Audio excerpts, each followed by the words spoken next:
Day 1. The Sundering Seas. Welcome to the pudding, my little ship hung with true blue sails. She is bravely buoyant upon the sundering sea as she bears me questing for proofs among the Isles of Idiom. Aboard there is a crew of only me and my beagle Salty. I steer the ship on the heaving waves, and Salty listens to my meanderings, understanding my moods with his plaintive eyes. You are here too, though you understand much less, and exist only in the corners of my reveries. I am charting these waters and the isles they swaddle. I am good with a pen and a compass, and hope to describe for you the contours of shorelines and the shapes of waves that caress them. If I should discover any proofs along the way, buried in the sand or wrecked upon the reefs, or masooned in the island villages, I shall attempt to sketch them for you as well, though, as you have so often told me, I am not good with abstracts. Still, I will make the attempt, and perhaps in the effort, you and I will come to some kind of agreement. Perhaps we will narrow the rift between us. Perhaps we will find each other again. Day 8. Among the Hat Eaters. The island rises from the sea shaped much like a tall capotin, with a flattened top and a reef encircling it like a brim. The pudding tossed dreadfully as we crossed the reef. Salty was nearly dislodged from the deck, but I held the tiller steady, and we landed safely enough on the shore. We were greeted by a gentleman with an impressive edifice upon his head, a towering cap made of objects I thought would be better kept in a drawer or on a shelf. I saw a coil of rope, a pair of scissors, a bowl filled with buttons, and a birdhouse among a dozen other odds and ends, all fastened to his hat. His neck bulged stiffly with the necessary muscles to carry such a load. "If you make it back across the reef in that little dinghy, I'll eat my hat," he said as he strode towards us. "I'll wait till the tide is high and going out," I answered with a smile. He harumphed and walked away. Salty and I shared a look of bemusement. The island's town had one outstanding feature: doors and roofs, all built extraordinarily tall, as if a race of 10-foot giants lived there. The inhabitants, however, were not of unusual height, except for the hats they never removed from their heads. Like the gentleman who greeted us, every man, woman, and child wore an ornament of outlandish proportions atop their pate, each decorated with an astonishing variety of objects. Stranger still, these people seemed eager to wager eating it with every utterance they made. "If you're not here for resupplying, I'll eat my hat. If you're not from Square Island, I'll eat my hat. If your beagle there ain't got scurvy, I'll eat my hat." I wonder what you would have thought of these people. I am sorry to say I saw a bit of you among them, always so adamant that their opinion mattered most. On this island, being right was everything, and the size of the hat seemed to indicate the wearer's confidence in his own judgment and his stubbornness against ever admitting he was wrong. Before I left the island, I saw a sight of tremendous sadness. Old and bent, a man was forced to eat his hat. He could not, of course, consume the colossus assembled over a lifetime, but he would not admit he was wrong. So he was sent off the island, alone, in a tiny bark. As he faded into the darkness towards the crashing reef, I thought of the sea between you and I, and the thought made my neck ache with stiffness. Day 23, where all things are equal short. Stick Island is perfectly divided, everything in equal proportion. When I moored the pudding at the pier, the dockman asked me to reposition, so the distances between either end of the dock and either end of my ship were the same. Ashore, the trees are trimmed to equal height, The yards are fenced in equal plots. The pickets are spaced with perfectly even gaps, and the people all are equally discontented. Their unhappiness springs from their shared mantra, posted in every public place and over every private door: never accept the short end. In the marketplace, dickering voices make vigorous testament to the zeal with which the ideal is upheld. At every stall, proprietors and customers argue their side of the bargain is less equal, and at the closing of every deal both sides are displeased. The professional district is lined with offices belonging to the likes of Murphy and Sons, Greaves, Rogue, and Blackman, and a multitude of other practitioners of law. The thriving economy of litigiousness promises their clients the long end, and judging by the marble facades and polished gold knockers, the owners of these offices frequently hold that part of the stick themselves. As Salty and I took our repast, I saw a small man and a large woman whose condition made me wonder. The innkeeper brought identical portions of stew, set before them in identical bowls. The thin man reached over his spoon and took a scoop from the woman's dish. "Everyone knows we men use up our victuals faster. It's only fair," he said, depositing the scoop in his own bowl. The woman reached out her spoon and took a double portion back. "I'm twice your size," she said. "It's only fair." The man reclaimed his scoop and took another from her bowl. "I hauled 2 cords of firewood this morning. It's only fair."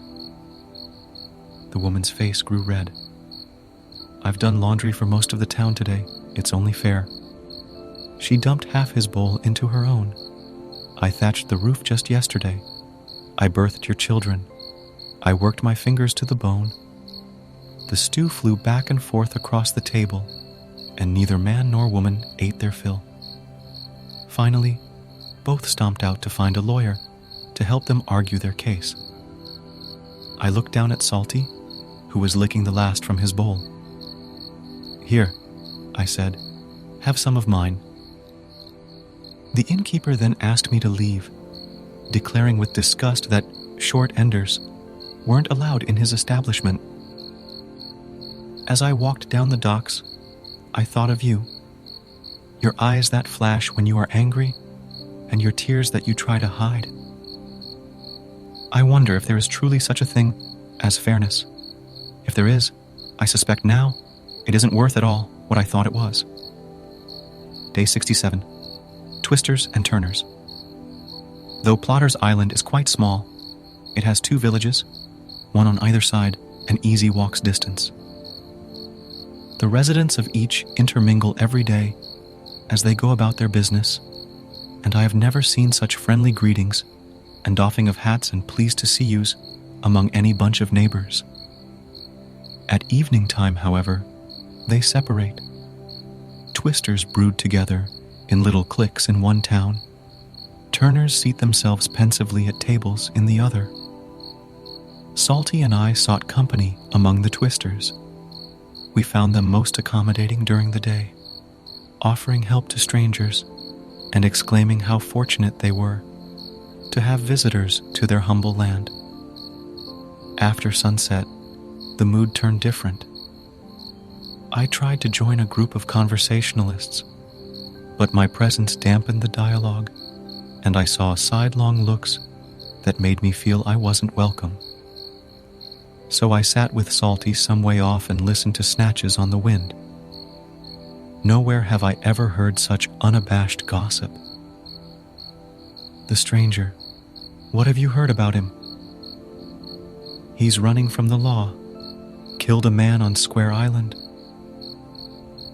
I looked aghast at Salty and rose to my feet to correct this falsehood. Salty cocked his head and whined that I should wait. "Oh, Posh, don't be so gruesome. He's only a politician. Scandal, corruption, and all of that, but he never killed a soul." "That's much worse in my opinion. A good wholesome murder in fit of passion is better than scumbag tax embezzling. I heard he's done both. I couldn't help but snort at such outrageous accusations. The huddled group of twisters glanced furtively in my direction and shuffled away with lowered voices. Salty and I walked briskly to the Turner's side.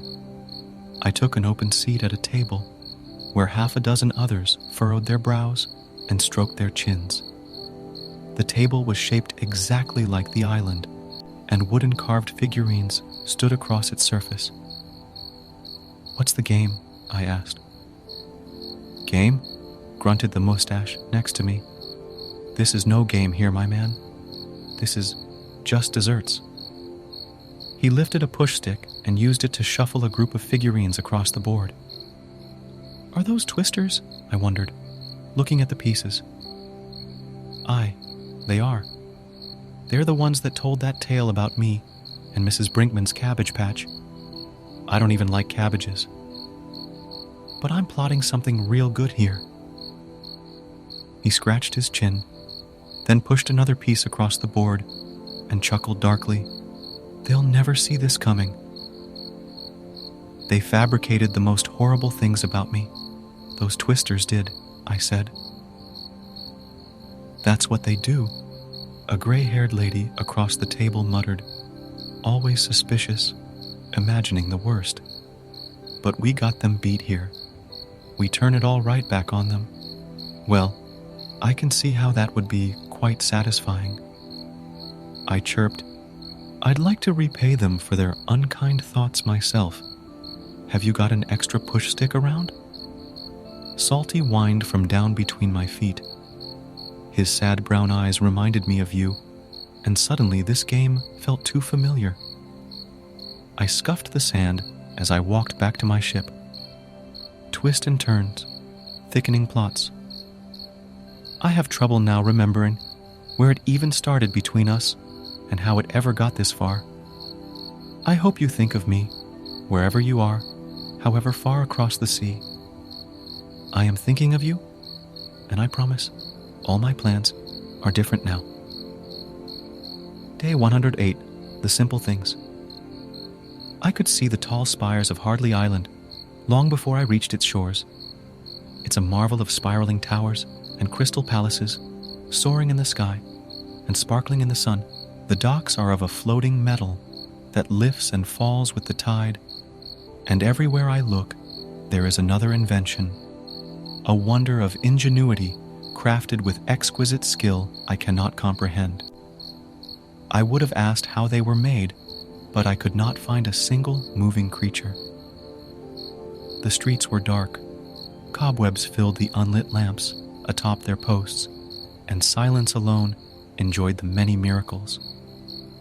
At the edge of town, on a humble porch that did not match the surrounding grandeur, I met the only living soul upon the island.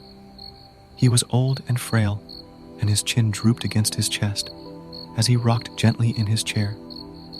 "Your town here is magnificent," I called loudly so he would hear. "Eh? You like it? Gabby and I, we built it ourselves, you know." He rested a hand on the empty rocker next to him. "Just two of you?" Well, yes, just two of us. We're geniuses, you know. She's a surgeon and a scientist, with a mind for detail that never met a problem it couldn't solve. Me, I'm an engineer. Best there ever was. Together, we did all of this ourselves. He patted the arm of the empty rocker. "You must be proud." "I suppose."